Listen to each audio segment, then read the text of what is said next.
Test, test. This one works. Test, test.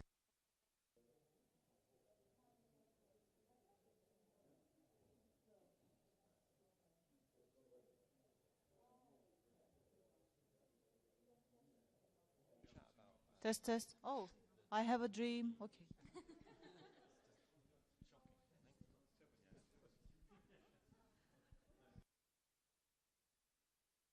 One.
Yes?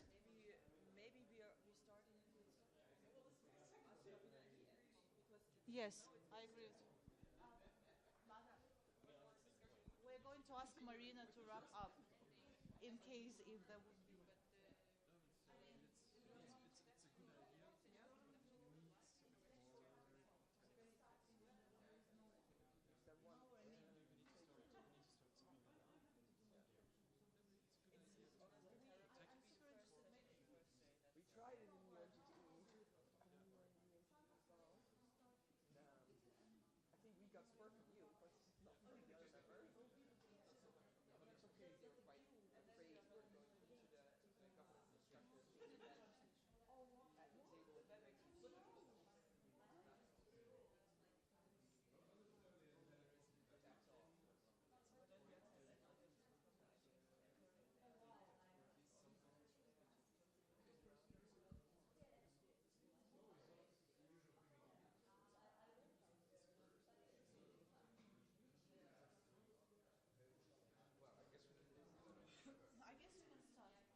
start.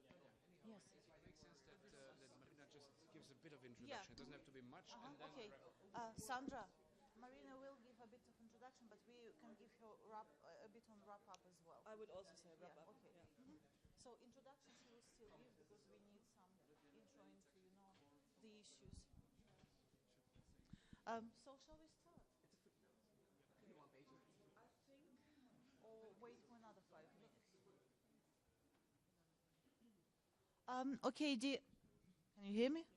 Dear all, we are waiting for another 5 minutes, but while we are waiting, there is a word cloud on the screen. So if you can go to www.menti.com and use this code on the screen, 279126, and can just let us know, just put in the few words answering the questions, what are the key national cybersecurity challenges? And they will appear on the screen in different colors and different fonts, and the words which gather kind of more inputs will appear in bigger letters. And so you can entertain yourselves a bit while we are waiting for more people, because we were told that the queue is just huge, that it's enormous. I mean, we were lucky to come here at 8. So we might want to get more people in with all these. Hope no one minds. So you can just, I mean, I could sing, but I'm a terrible singer, so let us sit in a bit of a silence and wait. Thank you.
Okay, ladies and gentlemen, welcome. And we recognized already, my name is Sandra Hoferichter. I'm from the Eurodic, and I was the facilitator of this session. We recognized already that the thousands participants who did sign up for this session are still waiting at registration. We will hopefully get more into the room as we move forward. I just want to give you a very brief background about the session format, because this is actually a new session format which was established by the MAG this year. And I think this session format has the great potential to be an additional element to build the IGF agenda. You probably all know, usually you apply for a workshop or for an open forum, and then the MAG is evaluating it. The MAG did evaluate this as well, but it was not in this process which started already in May or June. It became later on that the MAG decided we will assign 6 to 9 slots for national and regional IGFs together, and to define a topic they want to talk on. And then we just had to fulfill some basic principles, but there was no evaluation as such. And you will see others of these national and regional collaborative sessions during the week, and I really encourage you to visit them if that suits to your agenda, because here we can really see how the messages from the national IGFs and from the regional IGFs will come up to the global IGF. And in my belief, this is really truly a bottom-up process, how to submit the topics from the national to the global IGF. And we are now the first session to start this small experiment, and I'm very happy to have a very high-level speakers here on the podium and 2 very, very experienced moderators and remote moderator that just all arrived. So I hand over to my appreciated fellow Tanya, and the floor is yours. Thank you, Sandra. My name is Tatiana Tropina. I'm from Germany, from Max Planck Institute. And dear speakers, don't feel abandoned. I'm going to introduce you, but just first I want to really briefly let you know what this session is going to be about. Basically, we are going to talk about cybersecurity issues in Europe. This is one of the first focus, because we have really very high-level speakers here who are going to talk about the substance. But the other focus of this session is how national and regional internet governance initiatives in Europe can facilitate this dialogue. So basically, not only how we can discuss cybersecurity and what are our priority topics in Europe, but also how we are bringing them through this IGF process. And this is a very important second pillar of this session. And before I introduce the speakers, I want to give a brief word to Vlada about what you right now see on the screen. Thank you, Tanya. I'll use this interesting microphone like in a bar for good morning. My name is Vladimir Radunovic. I come from Diplo Foundation, co-moderating this great panel with Tanya. So one of the points or the formats of the sessions that we usually push is, of course, interaction. So you will see, I hope, quite much interaction during the session, but that depends on you. So we do expect that you raise a hand and pick the mic. But even if you're a little bit shy or you want to jump in with something before, there are a couple of options, and this is the first one. So we want to try to start with mapping what are the key national cybersecurity challenges. So from your perspective, from your national perspective, what are some of the key words that explain the challenges? Pick your phone, pick your laptop. You're anyhow doing that, so use it for this. Go to, you have the website over there, menti.com. They'll ask you for a code. You enter the codes, and you get the option to post your opinions. You can post as many as you wish. So we start with this one, and then later on we'll have some other interaction tools. So keep on using it. Use the devices in a smart way. Tanya, back to you. Thank you very much. And so I'm now going to introduce this wonderful panel we have here. But before I go there, do we still have someone from Dutch Youth IGF?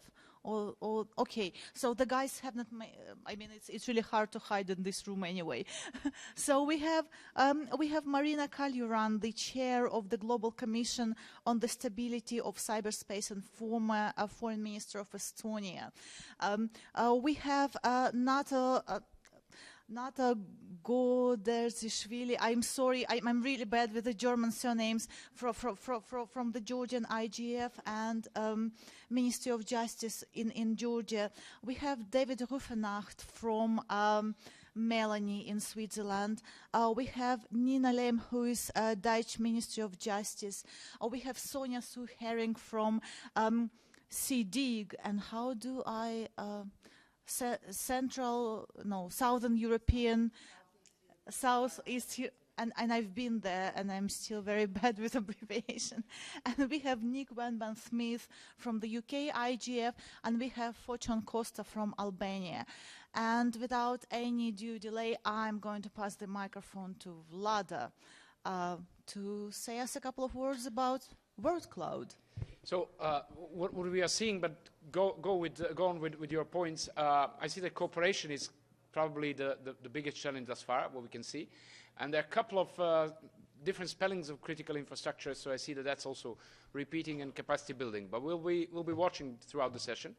And one thing is that when we move into the sort of some of the clusters of these topics, then we encourage you also, all of you, to jump in with what are some of the particular concerns on that topic in your countries. But we'll get back to that. So I think we can start with yes, we can start with particular concerns and country issues. But before we go there, Marina, maybe you can give us a short overview about cybersecurity challenges in Europe, like provide us a broader perspective on this. Thank you, Tanya. Good morning, everybody. Good to see everybody here, and I'm really happy and privileged to be part of the panel today. Needless to say that my country was a proud and happy host of Eurodig at the beginning of the summer of this year, and trust me, the weather was much better and more people could come to the event. But the Swiss are smart.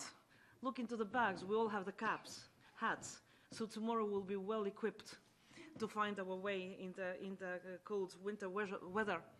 What I'd like to talk about, those of you who have the bags of the host country, there is a booklet inside Eurodig Tallinn, which gives a pretty good overview of what took place, what kind of discussions took place in Tallinn.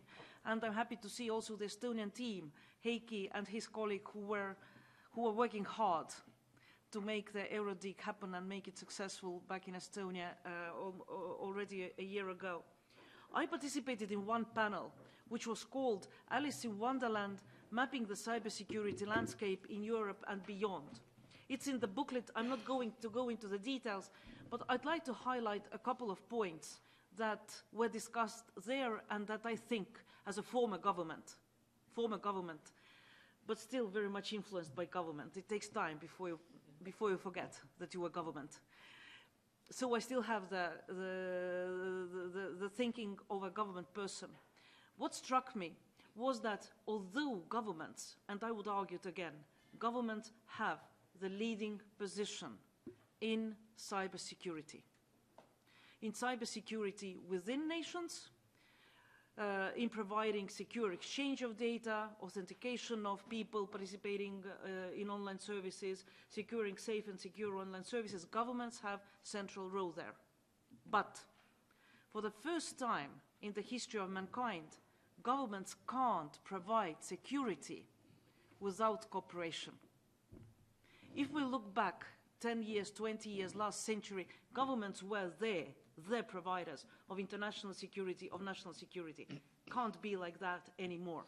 And here comes in industry, private sector, academia, civil society, and technical community. And I think that's crucial, that all these different communities are starting to talk to each other, and not only to talk, listen to each other, and cooperate with each other. So that was one of the findings. Another thing what I think that governments and communities more widely are discovering is that international cooperation is crucial. You might have your things excellently organized back at home, but cyber does not have borders. Cyber challenges, cyber security does not have borders, which means that international cooperation is crucial. And that's why discussions like this one are very important. And one more remark about the booklet. as a matter of fact, I don't understand the last bullet. It doesn't make sense for me. For those who don't have the booklet, the last bullet of the session says that for human rights and security in cyberspace, the Budapest Convention on Cybercrime is the basic document. No, it's not. If we talk about human rights and cybersecurity, we have UN Charter, we have other human rights documents, so let's say that the final, just disregard the final point. Yes, Budapest Convention is extremely important, but in the context of fight against cybercrime. So that was styling. If I have a couple of more minutes, I understand that our today's discussion will be about critical infrastructure. And what I want to share, I'd like to share the discussions that are going on critical infrastructure globally, within the United Nations, and also in other forums, multi-stakeholder forums. The Global Commission on Stability of Cyberspace, which I'm very honored and privileged to chair. So first of all, going to the United Nations. I'm happy to see some colleagues from the UNGG, and UNGG is the word that everybody keeps repeating. It's the group of governmental experts that had its 5th session during 2016-2017. And the group of governmental experts was discussing 5 fields. It was mandated by Secretary General to look into new threats, emerging threats, capacity building, confidence building, norms of responsible behavior, and applicability of international law. The group failed to have a consensus report because one of the fields, international law, was too challenging for some countries. They were not ready to repeat what was already agreed by the United Nations in 2013-2015, that international law applies to cyber. Having said that, I would still like to say that the group had very good discussions on many other subjects, including protection of critical infra. And I'm really sorry that the report is not public, because I think that even those sections that were discussed and where we made progress should be available to a wider community. So I know that I'm online, and you might kill me after that, but I decided to introduce what United Nations discussed during the last GGE session on critical infrastructure. And I'll be talking about 3 norms. 3 norms that were first stated and written down in the report of 2015. So if you go to the report of 2015, then you find first norm.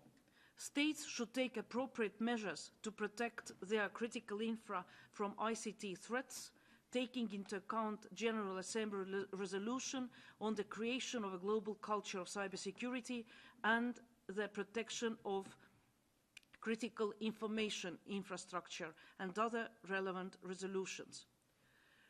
What we wanted to do, we wanted to go into more details, and in this report tell international community what does it mean, how do we see, how the norms should be implemented in very practical terms.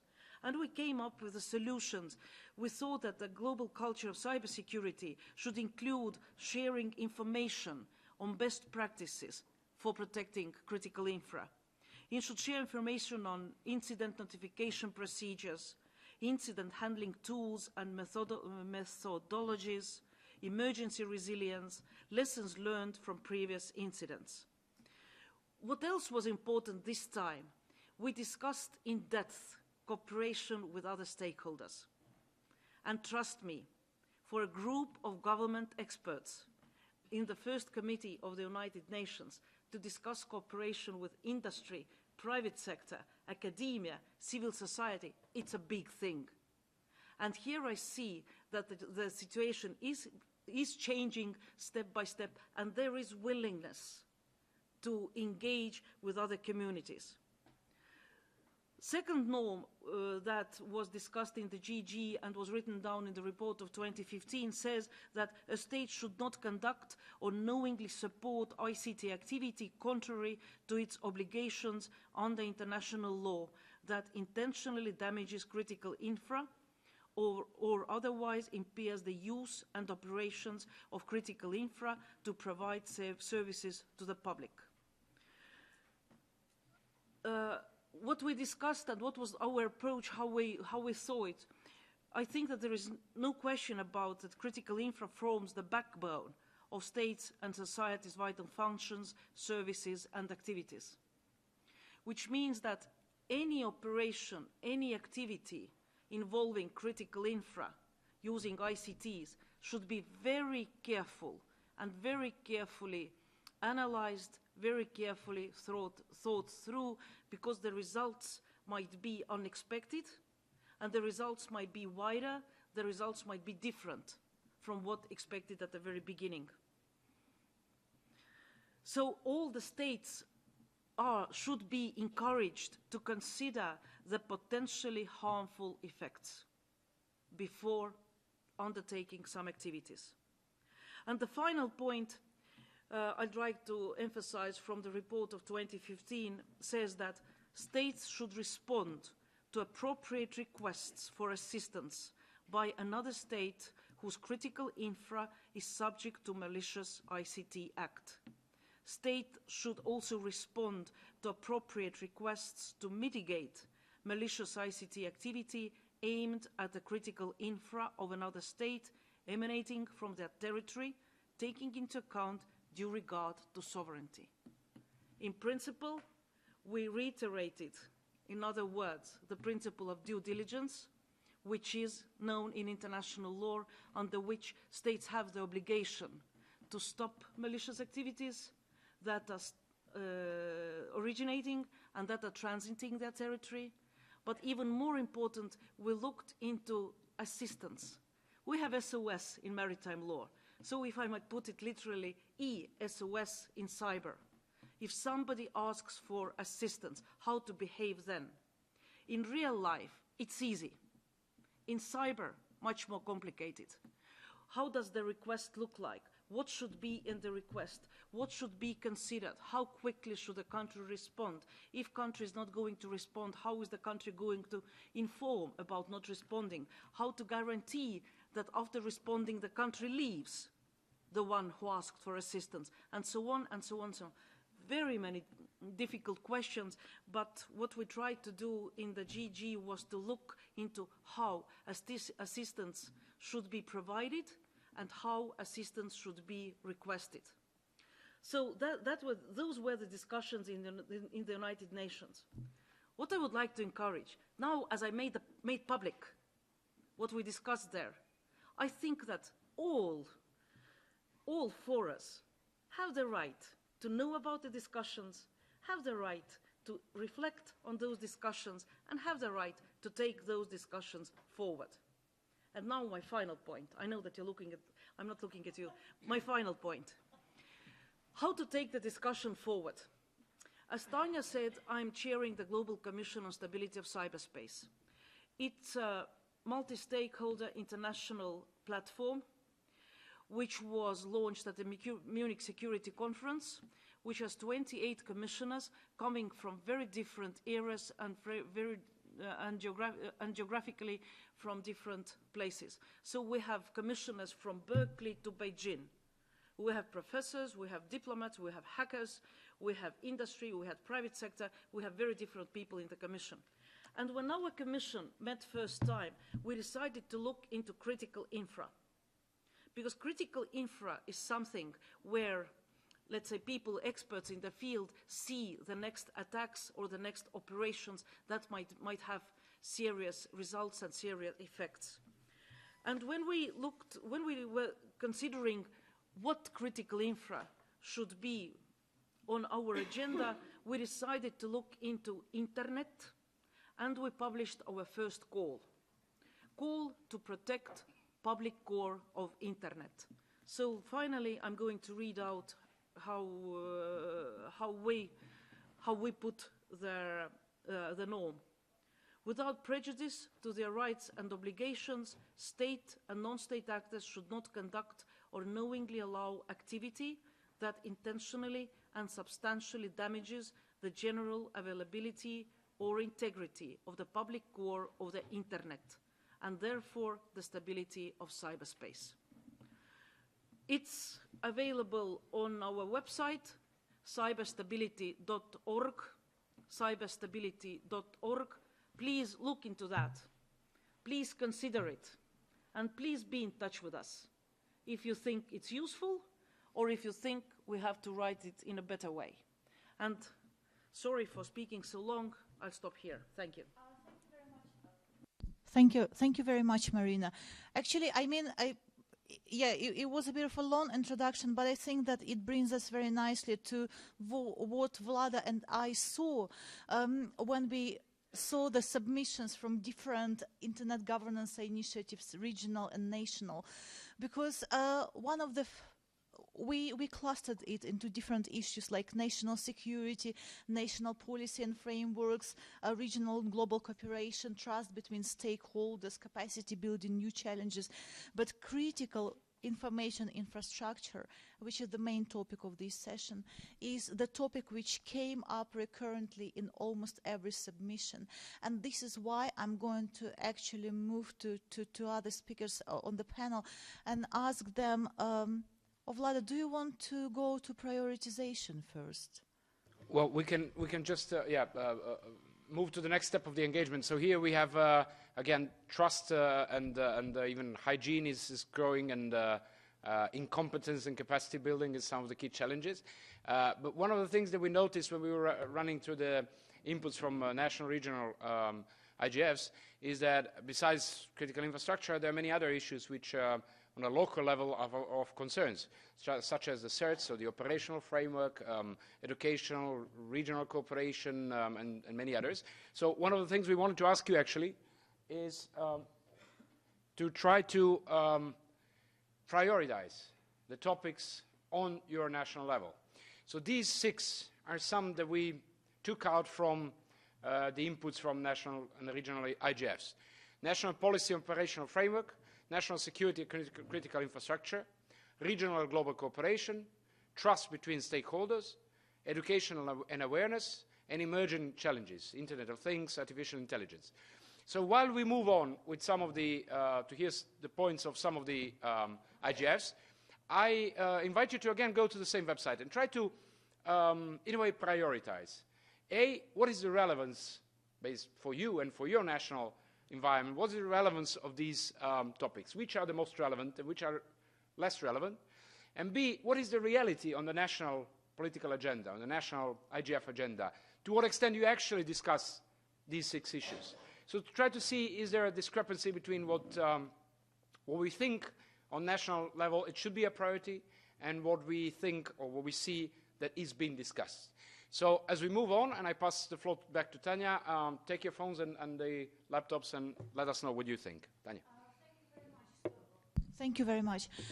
So I think that while prioritization is going on, we will start with the what we saw, what we could define. Is there anything turned on?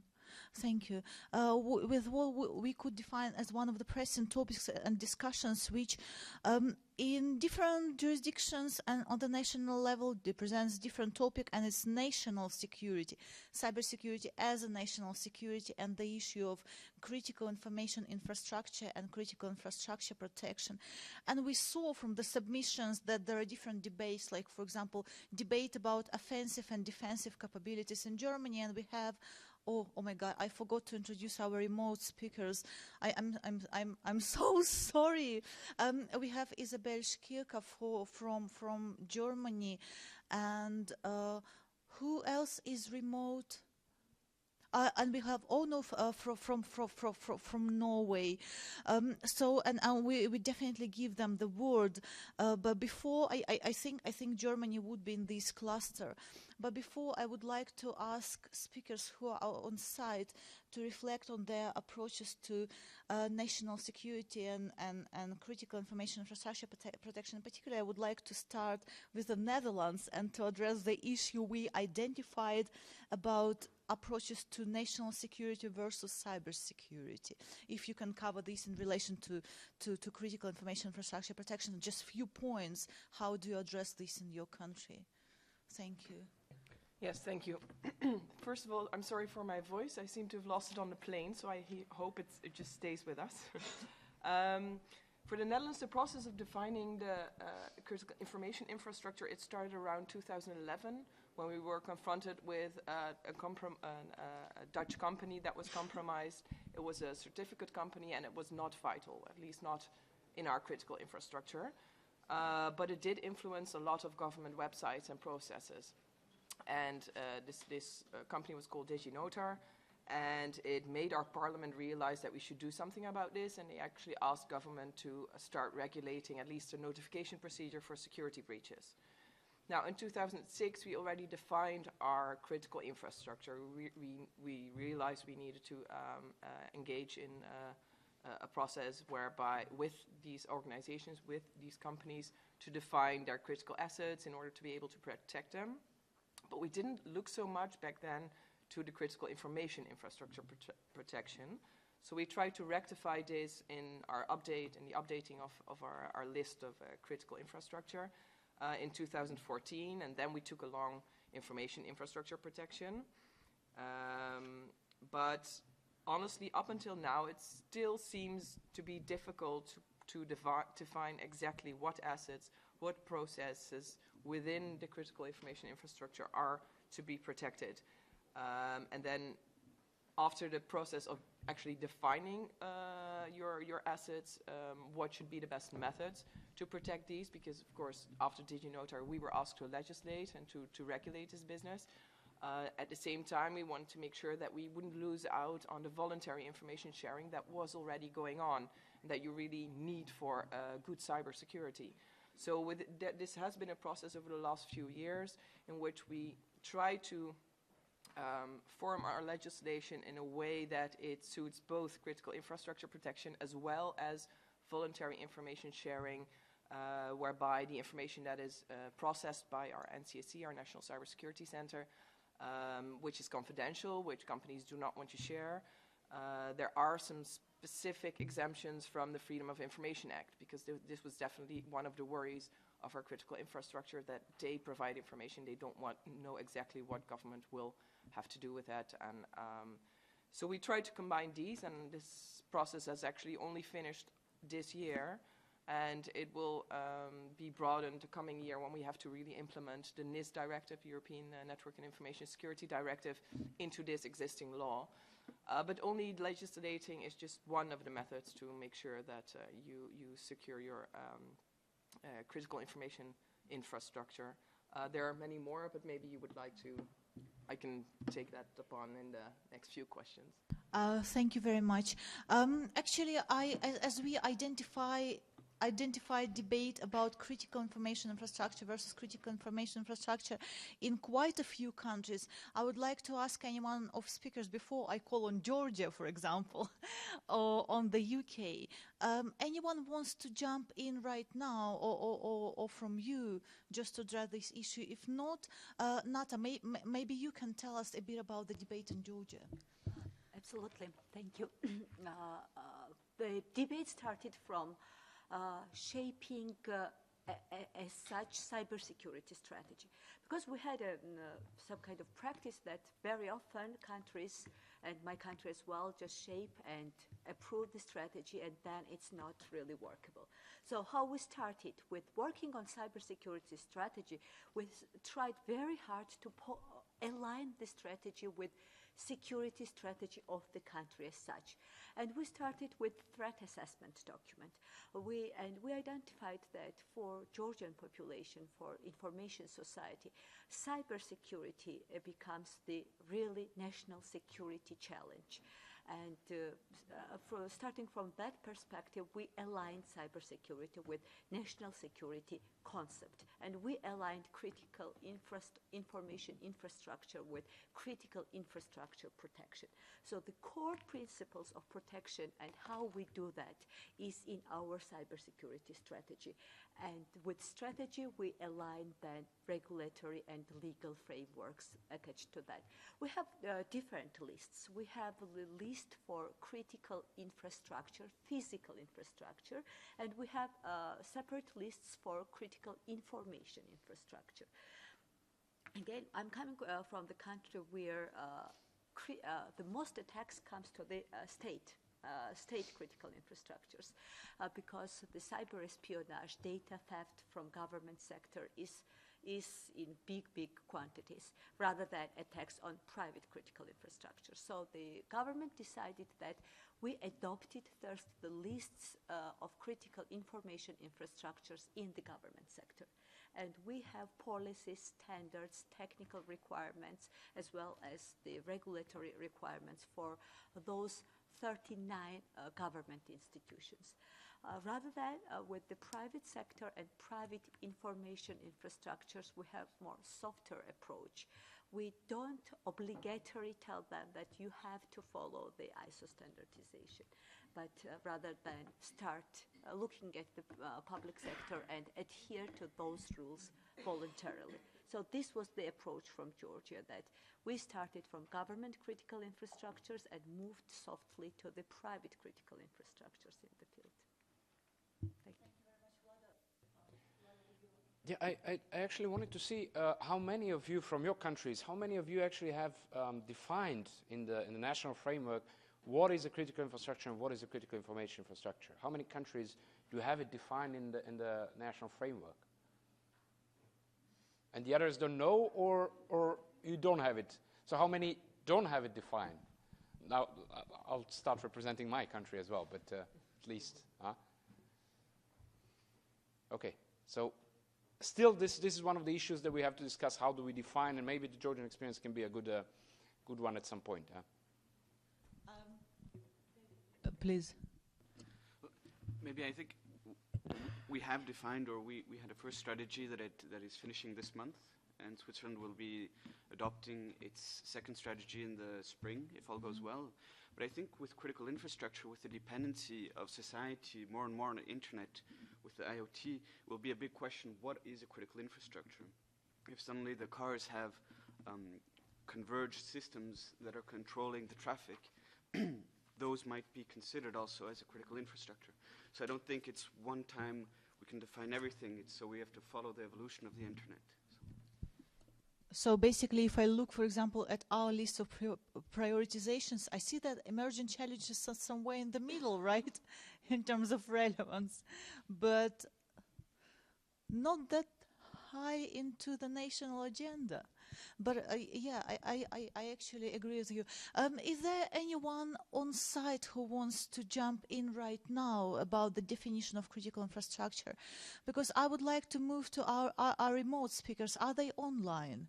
Because I would like to ask Isabel first, if possible, to talk a bit about a different aspect of the national debate, because we did find it interesting and we did attribute it to national security and critical information infrastructure, but it's more about offense and defense and offensive and defensive capabilities. So if Isabel is online and can speak, because she's from ESMT, from Digital Society Institute, and she's a brilliant researcher, but she will be here a bit later. So Isabel, if you can jump in and talk to us a bit about this issue.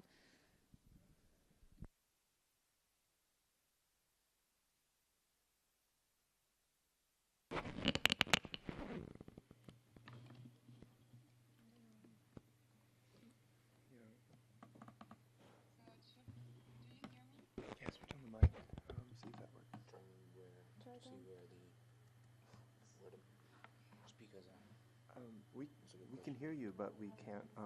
But it's not connected to the audio. Yeah, for some reason. Should we give a try again in a few minutes? Well, okay. Can you hear me? We will give it a try in a few minutes. But okay, so maybe we can ask Nick. Nick, do you have something from the UK perspective? Hello, good morning, and thank you for having me. On behalf of the UK IGF, cybersecurity and the challenges presented by cyber threats were very significant parts of our IGF meeting in the UK. I think 2 of the substantive 7 topics were on this subject, so it's a really big area for us. And I suppose I'd like to start with a little story about our Deputy Prime Minister, who has been suspended from office because his computer at his office in the House of Commons has been found to have pornography on it. And it turns out, he says, that he's completely innocent, and it's a very common practice amongst the parliamentarians in the UK to share all of their passwords with their staff. So while the staff members in the government buildings have to not share their passwords, in fact, the people making the laws, the parliamentarians up to the Deputy Prime Minister, very commonly share all of their passwords with everybody else. So one of the key topics of discussion was really about education and about the skills shortages for dealing with the specific challenges around infrastructure security. And really a lot of the big problems that we've experienced in the UK have been actually quite unsophisticated low-level attacks. So, for example, we had earlier this year a ransomware attack on our National Health Service, and as a result of that, I think 47 national health, so hospital groups in the UK, pretty much 2/3 of the whole of the UK's hospitals were affected because they didn't have basic security upgrades on their computer systems, which made them vulnerable. It's a known vulnerability which has been there for a number of years. But as a result of this, thousands of operations were cancelled, massive disruption, major topic, really for quite a sort of simple thing. So in terms of the national strategy, one of the things that we've done is to really try to improve the basic awareness and skills of people across all industries. And I know we spoke about whether it's IT, critical infrastructure, or infrastructure, which is critical. Certainly in the UK, we don't have a distinction. The cybersecurity strategy has identified 13 sectors, and that's from transport, so that would obviously include autonomous vehicles, but also things like health systems and energy generation. All of these areas are now increasingly reliant on computers, and computers which, some of which are legacy systems and were not designed for the situation where you actually have cyber threats. So we've got a big problem where actually upgrading the systems to make them more resilient is in itself a threat. It requires testing, it involves downtime, and actually has a massive operational impact. So we in the UK, we're on the second of 2 5-year national strategies. The first strategy was essentially leave it to the market to try to solve some of the problems, and actually that was decided to have been a failure. So the second strategy was very much government-led. We have a National Cybersecurity Centre, has been up now. It's just had its first 12-month review, and it's very much getting up and running, but seen as being a coordinated and a successful way of handling that type of problem, certainly in the UK, specifically around defending against known threats, deterring threats from happening by building better systems in the first place, and generally trying to provide a coordinated focus point for the rest of the country across all sectors. If I may just have a question, looking at the contribution also from the UK IGF and discussions you had, you did have some discussions on the Internet of Things and the threats of these future emerging technologies to critical infrastructure in general. Were there any specific points that you want to share on that bit? I think it's a really interesting discussion amongst the policymakers about future emerging technologies, but the reality is that there is no disruption to autonomous vehicles at the moment because we don't have any autonomous vehicles to disrupt. So it's more about the hypothetical that we will have them shortly and to try to design the system. So here we are trying to future-proof future technologies in the way that, for example, our health service and our power stations are not future-proofed. When we introduce these new technologies, they've got to have it by design. No, that's exactly the point, that sometimes we got stuck into a present moment, not thinking about what's coming, yes, and that we should already take a look in future. Marina, you wanted to add something? Yes, thank you. Just very briefly, I think that's a big mistake to look at what's happening today. Governments, societies, they have to start thinking out of the box, and they have to start looking into the future. And that's why I don't know whether somebody from Finland is here, but at the moment Estonia and Finland are working on a draft law to regulate the status of artificial intelligence. In Finland, there is already a company where artificial intelligence, her name is Alicia T, is sitting on a board of a company Tieto. She has the right to vote, she has the right to participate in the discussions, she's already there, although there is not law yet. So we have to come out of the box and start thinking today, and not only thinking, not only discussing, but writing the laws and writing the strategy documents, how to regulate tomorrow. Because tomorrow will be in 5 minutes. We don't have 40 years like after internet was introduced to us. I think we actually have someone from Finland. Would you like to comment or not? Well, yeah, my name is Kimmo Ulkonimi. I'm from Finland, from the governmental side.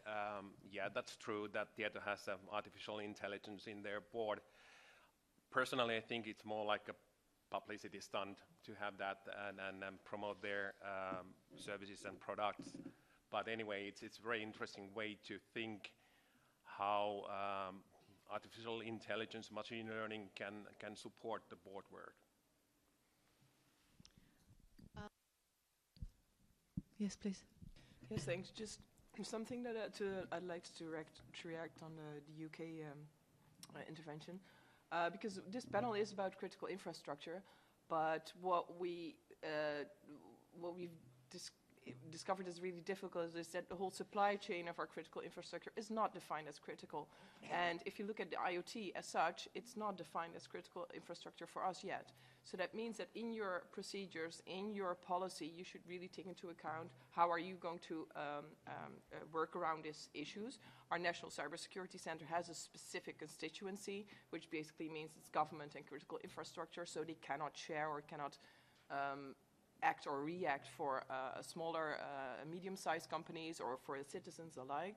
So what we've tried, at least what we'll be establishing in the coming years, is a sort of digital trust center where all stakeholders can get information from and share information, and where we can build on sectoral CSIRTs, on sectoral ISECs, the information sharing and analysis centers, in order to get all stakeholders to get more information in order to be able to protect themselves, because this critical infrastructure is indeed what we're focusing our policy on right now, but it's mostly not a challenge for the future, probably.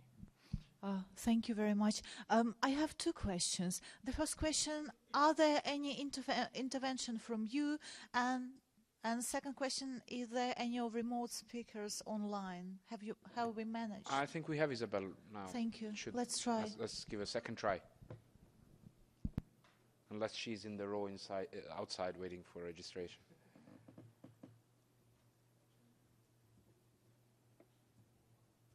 Isabel, if you can hear us, the floor is yours.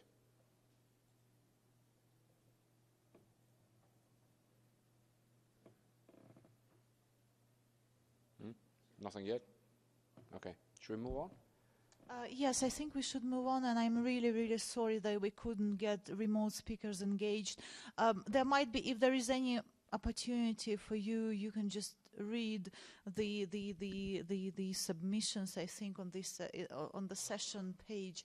But I would like to move further, because we still have few speakers left and we have few issues to discuss. Sonia Suhering from the CDIG, would you like to update us on how these issues are discussed at CDIG? Of course. First, a bit of background on CDIG. Again, like Tatiana said, it's the Southeast European Dialogue on Internet Governance, and it's been a standalone event for the last 3 years, and usually we have at least 15 or 16 countries from the region each year present at our annual meetings. And we had sessions focused on cybersecurity both in 2016 and 2017. And I've been watching the NRI topics for relevance and reality here, and actually it's the way it's going, like number 5, education and awareness, and also emerging challenges was also among the topics that were discussed and highlighted at our meetings. Other highlights would be, and key messages would be from our sessions in the last 2 years, is Our participants feel strongly about accountability, both by government and especially by security services or software providers. So they feel there should be stronger accountability on their part, especially this year we were talking about widespread attacks like WannaCry, and in that sense, two stakeholders that we focused on was the software services and also, of course, the user's responsibility in preventing this. So one of our key messages actually says the weakest link can be the users. So that's why awareness and education is a top priority because, well, as you've already heard for everywhere, that you're only as strong as your weakest link. So our focus was on the users. And also security by design was another highlighted message. And the role of governments was repeatedly talked upon. And more collaboration, more dialogue on a higher level between governments and the private sector and the public was pointed at as a solution for these problems. And other users. And one last thing that was highlighted both years was the importance or the debate between security and human rights, and how in the sea region, when security was the topic, how always rights take the back seat. So that was pointed at as something that needed to change, and that's something that we needed to focus on more, especially from the civil society stakeholder group. And if I may very shortly, I'd also like to talk about Turkey, because I mean these are general messages because, well, and there's not a single message, so many countries, but I come from Turkey, and as a researcher who was active in Turkey, I'd like to shortly talk about how it is there. Maybe you have heard we've had quite a bit of cyber attacks and leaks in the last few years, and like one of the biggest ones were where 40+ million citizens' information was leaked, and it wasn't a big orchestrated attack because it wasn't well protected. And since the last few years, there is no streamlined approach or strategy, but always talk of creating a cybersecurity center that will be completely national. And to be frank, it's a very propagandistic approach to it. But when you look at the implementation, it isn't there. So I just wanted to lightly touch on that as well. And yeah, thank you. Thank you very much. Is there any chance to try our luck last time with either Ornulf or Isabel, any of the remote speakers? Let's try Isabel first again, and then Ornulf from Norway, just to see if this might work. Isabel?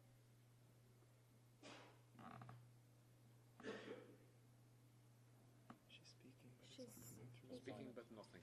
Yeah, she's speaking, but it doesn't come. So I'm sorry for the interruption. Is this the problem on our side? The problem is our side. Our side. No. Okay, then my sincere apologies to our remote speakers. I really wish we could have technology working better. And I think we have the last contribution from Fotian Costa from Albania. Could you please update us on Albanian approaches to these issues? Hello, Thank you. everyone. I am Fotian Costa from Albania. I'm coming on behalf of Albanian government and Albanian IGF. I'm coming on behalf of Albanian government and Albanian IGF, and I would like to make an overview of cybersecurity issues in Albania.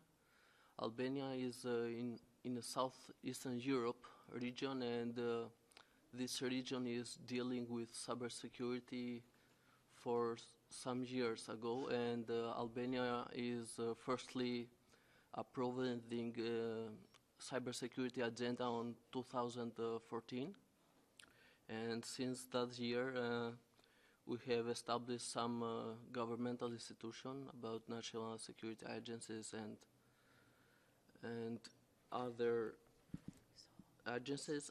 After that, we have produced a policy document dealing with cybersecurity. And early this year, we are approving the cybersecurity law, which is the first cybersecurity law for the country. And after we approving this law, we're launching critical infrastructure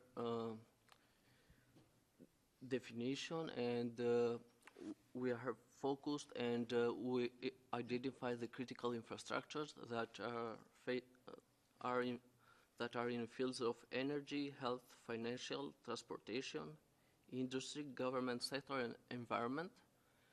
And now the most critical thing and the most challenging one is the cooperation with all multi-stakeholder groups, and this is the most important one because we needed the cooperation is the most important level, and even we need a cooperation in national level, but in order to go forward we need to have a very good cooperation in a regional and international level. And also early this year we'll launch the Albania IGF, and one of our focus session will be cybersecurity, and with this IGF initiative we will have the opportunity to have an open discussion with all multi-stakeholder groups and see how the situation is going on. Thank you.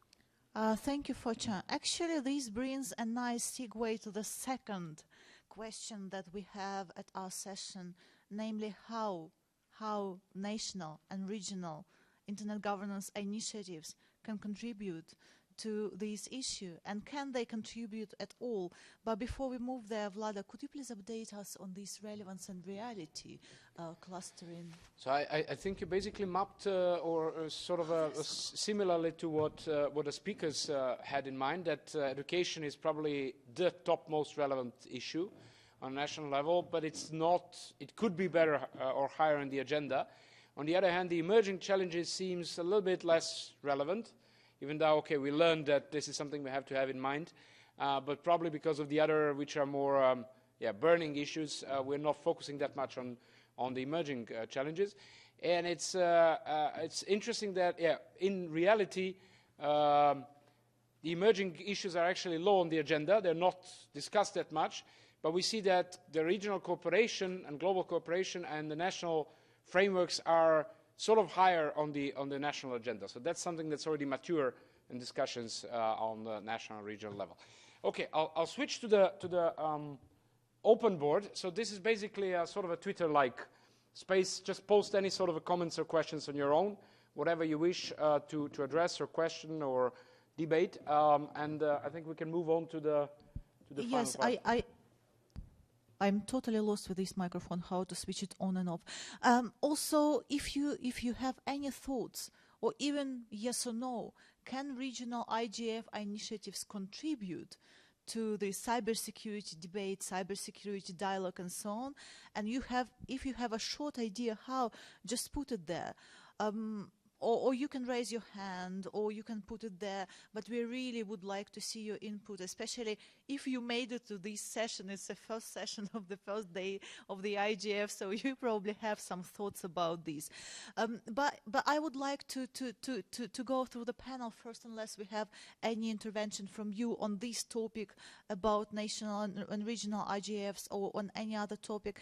Dear speakers, do you believe that IGFs and national and regional internet governance initiatives can substantially contribute to the cybersecurity issues? Because in many cases they were closed venues, closed fora. And if you think that this is possible, how do we frame this debate? How do we bring these issues, forth and back from the regional initiatives to the national policy level and back? And I think I'll just start, with the order from that side, please. Yes, thanks. What I said before about organizing trust, I think that is definitely something that the national platforms can do. They can provide a platform where multidisciplinary experts can participate in a debate and help us bring our policy further. Our national IGF, it organized several meetups around specific themes. For example, on encryption, we had quite a strong debate in the Netherlands, and at least this platform, all the perspectives were tabled. You can really sharpen your own policy that way. So I think that is definitely one of the most the biggest added value of the national platforms. Yeah, I'll leave it at that. Thanks. Thank you very much, David. Yeah. I think we touch upon different things. It's the multi-stakeholder approach. It's a process, and we're realizing lots of innovation in different domains. I mean, critical. We're speaking about hospitals. My job is to speak with hospitals and critical infrastructures, and I learn every day. And I don't know what is going exactly on in these domains. So having a forum where you can discuss what is a cybersecurity issue for a hospital, what is a problem for them, how does that function, and getting that information helps us better secure society in general. So I think having forum for us where you can discuss these things and learn how each industry or which parts of the industry are dealing with cybersecurity, what are the issues? Is it the confidentiality, is it the integrity or the availability? Each one have their own priorities, so learning the critical processes, the technology that they're using and the future challenges, that would be a really good approach. Thank you very much. Before I move to Marina, let's give it the last try for Norway. Can we try to connect Ornov? If not, yeah. I'm sorry, Sandra, up to your question. It's not working on our side. So if there is any chance our remote speakers can go to www.menti.com and use the code 279126, or simply post it on the chat, your answer to this question briefly. It will be read. We really need your input, but something is not working on the technology side. Marina, could you please follow up on this? Well, I come from a country which is, we call it e-lifestyle. It's e-dependent. We've been online since the 90s. So I can't see that it has been possible without talking and cooperating with all different actors in the field. So maybe in this discussion, I'm really privileged because I have already seen that it works. And I would like to encourage everybody to start the forums in one form or another, finding the right fora, finding the right participants, but being as inclusive as possible. And today when we're talking about critical infra, private sector owns critical infra.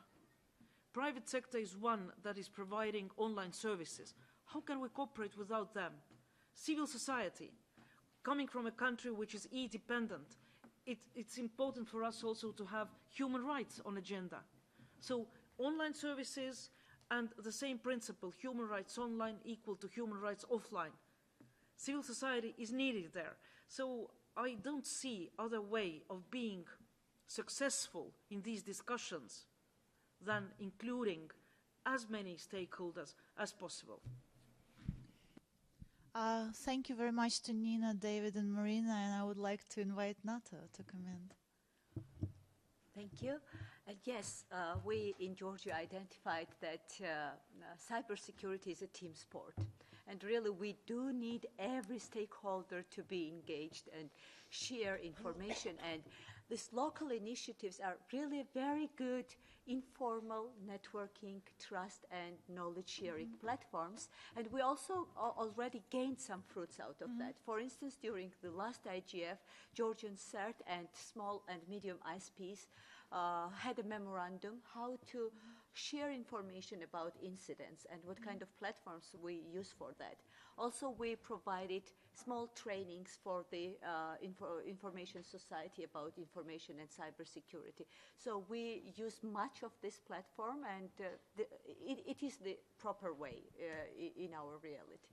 Thank you very much. So anyone who asked the question, how do we measure the effects from the IGF? I think NATO just responded how they measure this in Georgia. And I think this is a very good example. Sonia, you're next in the queue.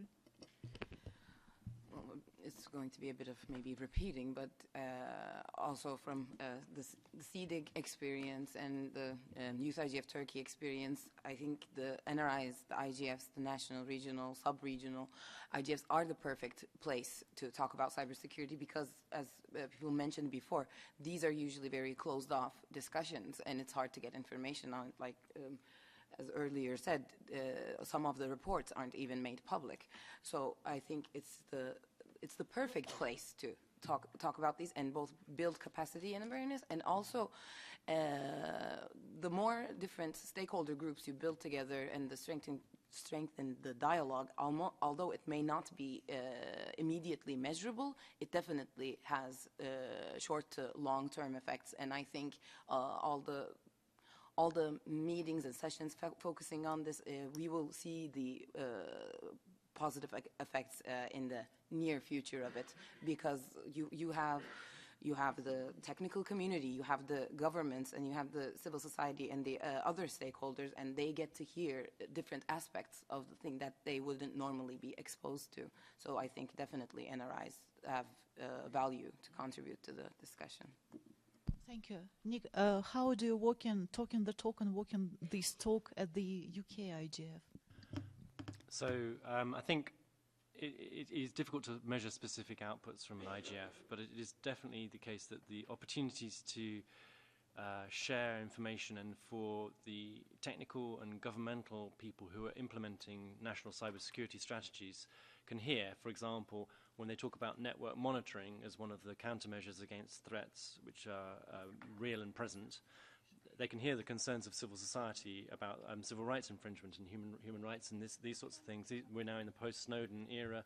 Citizens are rightly concerned about their security, but they are also, on a day-to-day basis, extremely concerned about government monitoring, and it's a good point. They may not agree with each other, but that's the whole function of these IGF meetings, that you can actually get some good dialogue and to actually exchange some opinions in a fairly non-threatening manner, and that's a really helpful way to socialize some of these more difficult areas, I think. Thank you very much. So Isabel is landing into Liana's body, Yes. so she has an avatar. I'm just going to read. Cybersecurity has become a highly political issue in Germany. The public debate about defensive and offensive cybersecurity capabilities highlights tensions between different dimensions of cybersecurity: the security of information technology, critical infrastructure, and individual users on the one hand, IT security and human security, and national security on the other hand. Two events have fueled the rise of cybersecurity to the top of the political agenda and to the center of public debate in Germany: the Snowden revelations in 2013 and the cyber attack against the German parliament, Bundestag, in 2015. Today, the government's expansion of offensive hacking capabilities is cause for growing public debate about the government's role in cybersecurity. With a rising number of cybercrime cases, now challenges for law enforcement agencies due to the increasing use of encryption technologies and a growing threat for German industry, the government has begun to expand this offensive hack. With rising a number of cybercrime cases, new challenges for law enforcement agencies due to the increasing use of encryption technologies and a growing threat for German industry, the government has begun to expand its offensive hacking capabilities. This development is cause for growing debate, which will continue under the new government soon to be formed. At the IGF Germany on November 15, 2017, we took up these debates and discussed lawful hacking by governments as well as security in the Internet of Things in two separate sessions.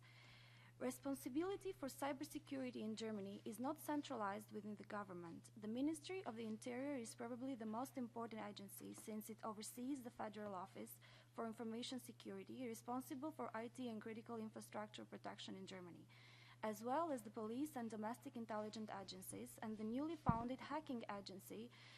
The Ministry of Defense assumes an increasingly important role. The Foreign Intelligence Service, BND, is active in cyberspace but very intransparent. Apart from a couple of information exchange platforms and coordination processes with the private sector and industry, cybersecurity is no multi-stakeholder policy domain. The government, agencies and ministries have a close grip on the issue. Germany has adopted 2 cybersecurity strategies to date. The first was adopted in 2011 and has a clear preventive and civilian direction. It is the basis for the establishment of a National Cybersecurity Council and the National Cybersecurity Center, which is supposed to be a cooperation platform for all security agencies under the supervision of Federal Office of Information Security. The National Cybersecurity Center has been ineffective so far, with only around 10 employees, but will be strengthened under the new strategy. In the second German cybersecurity strategy from 2016, military cyber defense plays a much larger role. The strategy adopts a holistic view on civilian and military defensive and offensive cybersecurity. In 2016, the German Ministry of Defense established its own cyber command, which comprises around 15,000 members in total, albeit this number encompasses everyone with IT background and research cluster.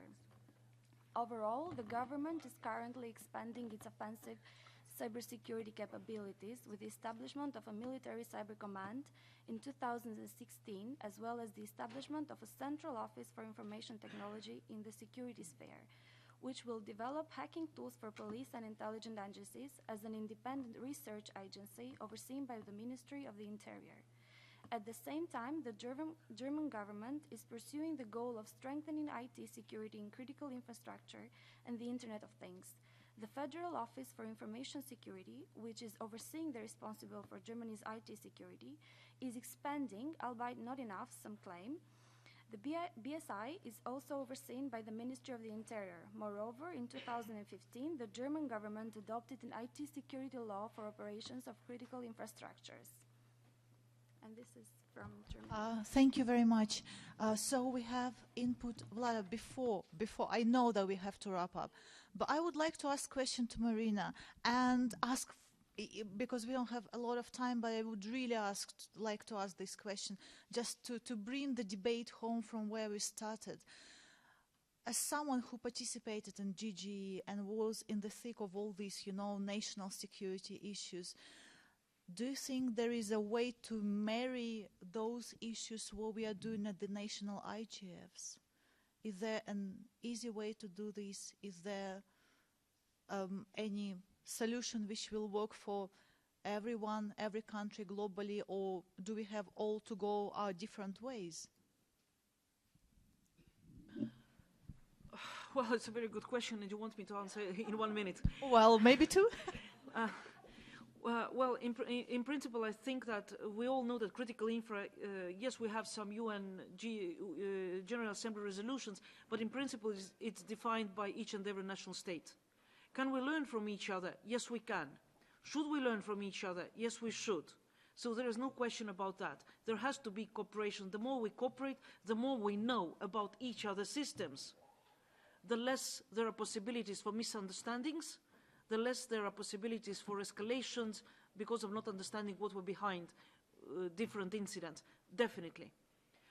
Will states talk to IGFs, and will the next GG or whatever is going to happen next time include civil society? I don't think so. I don't think so. And that's okay. I think that states have the right to have their own fora within the United Nations. But they have to cooperate with others. So that when I said that last time we discussed the multi-stakeholder approach, everyone was mentioned. Academia, industry, civil society, all were mentioned. But looking at the discussion in the room, I think that it will be easier for industry to get into the discussion because governments depend on industry much more than on other multi-stakeholders.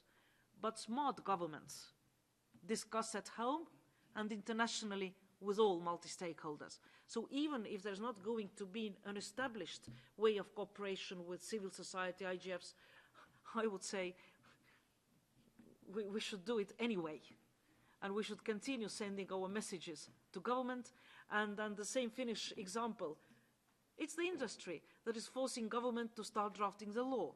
So civil society has the same power, and there is a power to influence governments in looking into cybersecurity.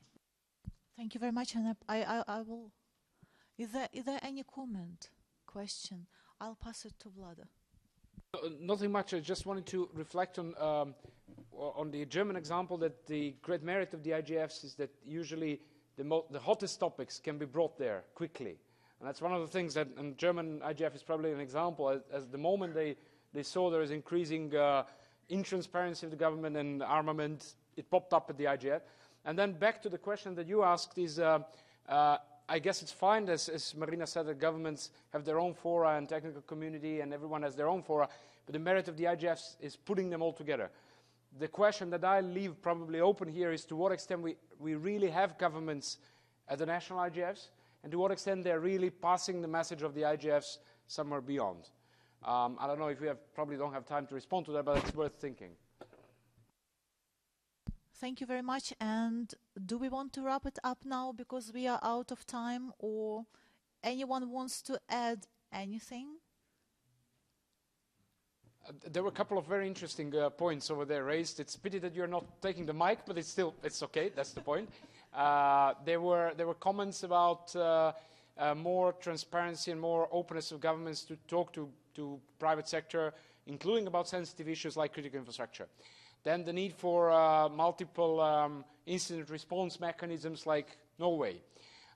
Then we had that we need to bring in more sectors that might not be included, like health, as we heard from UK, SMEs, schools, and so on. That robots are going to take us over. That's also one of the good ones. Yes. The question that I read is to what extent the governments are actually involved in the governments in the IGFs. And yeah, there are some more, but let me not read all of them, but it was quite useful. Yeah, I liked the one about Mr. Robot, seriously. Whoever wrote it, it's nice. So if there are no further comments or issues, I think we 5 minutes out of our time. So I would love to thank our wonderful speakers and all of you who contributed to these boards, because it's very interesting for us, and I believe for the national, regional initiative as well to contribute. And thanks to Sandra Hofer-Richter for bringing us all together and for organizing this session. Thank you very much, Sandra. You want to say something? I say, I assume, I have never been updated on this, so I'm just probably making it up. So you all have these pieces of paper, which look to me like on-site feedback form. So there is an evaluation form, like how do you like this session? Did the session present a good content? And here, since it's anonymous, you can be so honest here. We can't be always honest, you know, but here you can. Just fill it in, say yes or no, give it back to Sandra, right, Sandra? Give it back to Sandra, she's sitting over there, and thank you all very much.